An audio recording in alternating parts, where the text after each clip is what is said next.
皆さんごきげんよう、上川薫です。今回取り上げる話題はトランプ暗殺未遂事件についてです。すでに前回の動画においてある程度のことはお話ししたのですが、残念ながら多くの間違い情報も蔓延している状況ですので、改めて分かっていることをまとめて陰謀論に騙されないようにしましょう。大きな出来事が起きると注目を集めてそれをお金に変換しようとする人たちが出てきます。基本的には有害そのものの存在ですから、そのような人とは関わり合いを持たないということが非常に重要です。それではどのようなことが分かってきたのか、まずは犯人についての情報から見ておきましょう。現場で射殺された男性が一人いました。現在のところ彼以外の犯行に加わった者は見つかってはいません。警護側の狙撃手によって銃殺された犯人はアメリカ人男性20歳トーマス・マシュー・クルックスというこちらの写真の人物です。軍に所属していた経歴なし、過去の犯罪歴なし、職業は介護施設職員、政治的な動きとしては過去に民主党系の団体に寄付を1回、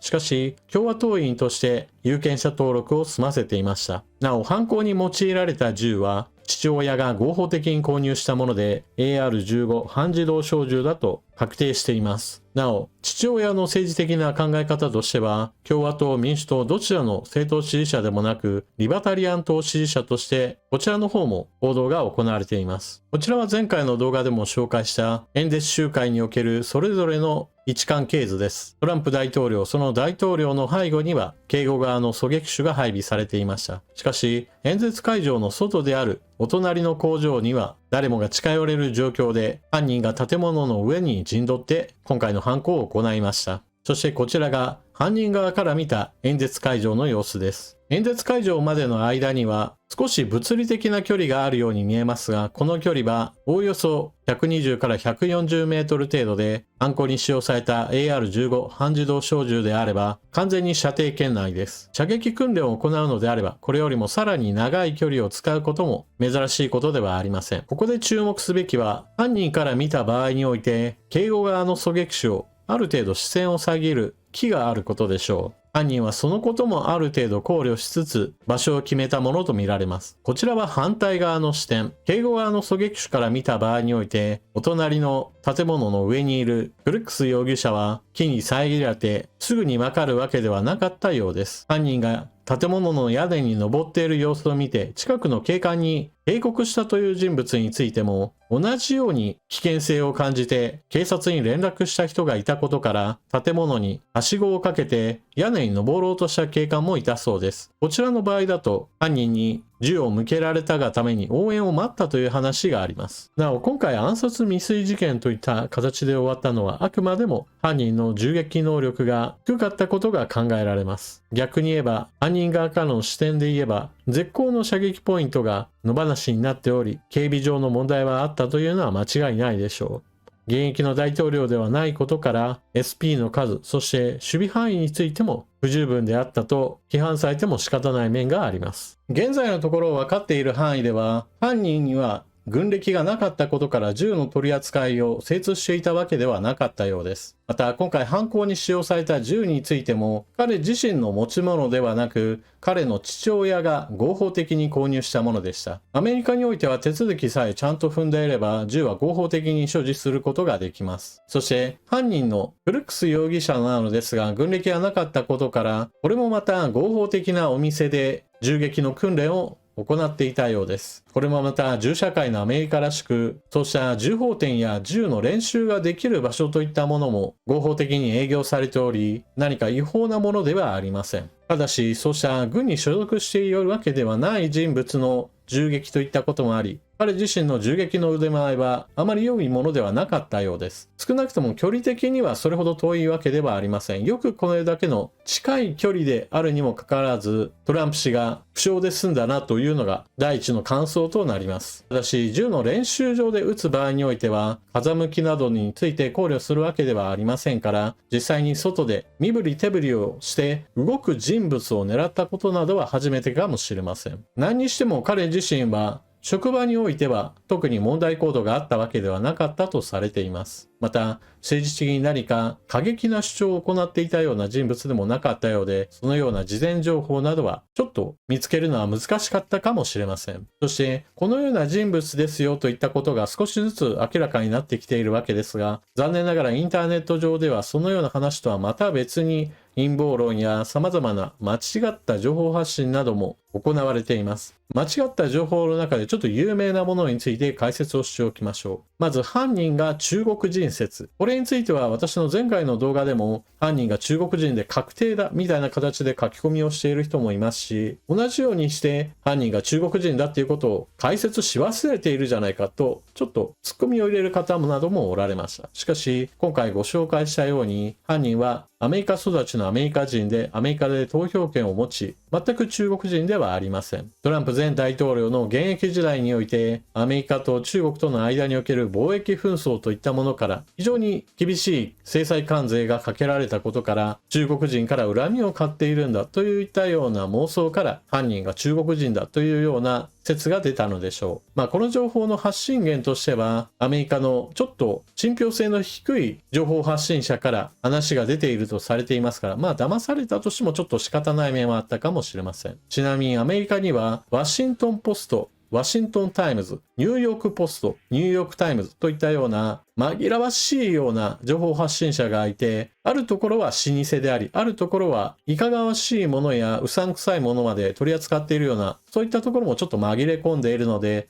似たような名前で、ここの大手が出しているんだったら間違いないだろうと思っても、実はそれが全くのデタラメ情報だったということもあり得るのです。なので、ある一社だけが情報発信として目立っていたら、それが本当かなとちょっと立ち止まることも必要でしょう。他にも犯人がウクライナ人だとするような犯行説もあります。これは現在アメリカがウクライナに対して支援をしているので、その支援体制に少しでもひびを入れさせようとロシア側から出た犯人の創造説だと思われます。ただしこの場合だとわざわざ作り物のパスポートなどもインターネット上では出ており、一応なんとなくの周辺情報については捏造の形跡も見られました。もちろんこれもまた全くの間違いです。他にも根拠のないものとしては、自作自演だであるとか、もしくはバイデン政権側が雇った暗殺者だなんていう話などもあります。これなども妄想の域を出ない根拠のない話でしょう。またそれ以外にも、やたらめったら拡散されたのが、トランプ大統領が安倍元総理の言霊を聞いて銃撃される際に少し体を動かし、それによって負傷で済んだのだといったような内容です。これについては日本人の X でのフォロワーが多い人がこれを紹介し、そうだそうだみたいな感じで持ち上げたものですから、それがまたさらに拡散する原因となりました。もちろんこれも全く根拠のないものです。何しろそうした安倍さんが囁いたんだみたいなことを言った人本人が、いやなんかみんな私の冗談を真に受けてバカじゃないのこいつらというようなこともお話をしていました。これは少し昔の言い方であればちょっとつるっといったような話の類で真に受ける方がちょっと問題でしょう。しかし問題なのは今回の犯人はどこかの組織の構成員ではなさそうで、例えばロシアでテロ事件が起こった時に IS 系の組織が犯行声明を出したりもしますが、今回の件に関しては一切そのような動きはありません。アメリカの大統領であればイスラム系組織が狙うなんていうことも一応は考えられるわけですが、全くそのような動きも見られません。また犯人の政治的な思考そのものも民主党系寄りなのか共和党系寄りなのかもちょっと安全としないほど彼についての情報はあまりなく、彼の犯行動機については今のところ一切不明です。犯行を予告するようなインターネット上の動きもなければ、犯行後における自分自身のメッセージ発信なども今のところ見つかってはいません。また最初の方で述べましたが、彼については軍歴もなく犯罪歴もなく、そして一般的に言って特に犯罪につながるような職種ではなかったことから、彼の犯行を事前に察知するのは非常に困難だったと言えるでしょう。そして今回のような事件が起こったことにより、アメリカでもっと銃規制が進めば良いのにと、そうしたコメントをされる方も私の動画にありました。しかしその点に関してはちょっと難しいかもしれません。というのも、トランプ氏の支持母体の一つとして全米ライフル協会があります。アメリカにおいて銃規制を進めるべきだといった意見は何度となくこれまでもありました。というのも、今回の事件で使われた反自動小銃は多くの人たちを殺害する行為としても使われてきた銃です。高校に乗り込んでいって、そこで多くの人たちを殺してしまうといった事件は1件や2件ではありません。その度に銃規制をしっかりと行うべきだという話が出るのですが、しかしそのような銃規制を進めようとするときに出てくるのが全米ライフル協会の反対です。もちろんアメリカにおいては自分の身は自分で守りましょう、その権利は保障しますといったことが認められていて、そのための銃といったものを持つこともまた合法的なものです。トランプ氏としては自分がたとえ銃口を向けられたという今回の経験を持ったとしても、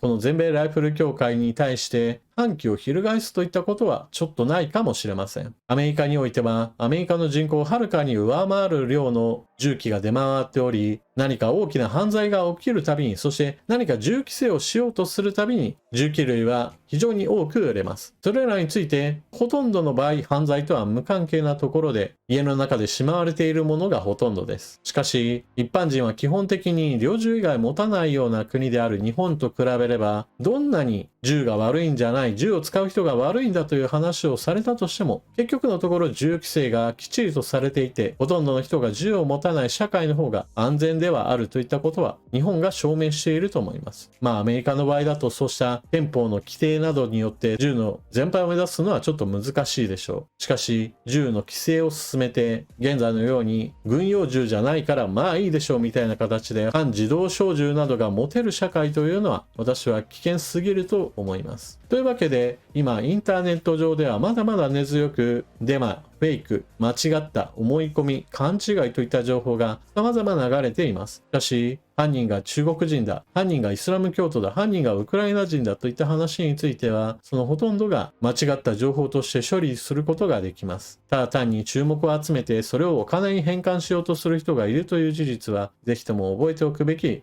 事柄でしょう。というわけで今回の動画はここまで。最後までご視聴いただきありがとうございました。チャンネル登録していない方はぜひともチャンネル登録していってください。そして見終わったら評価ボタンのクリックとあなたの感想、コメント、そして役に立ったなと思われる方はぜひともスーパーチャットのご利用もよろしくお願いします。それでは次の動画でまたお目にかかりましょう。またね。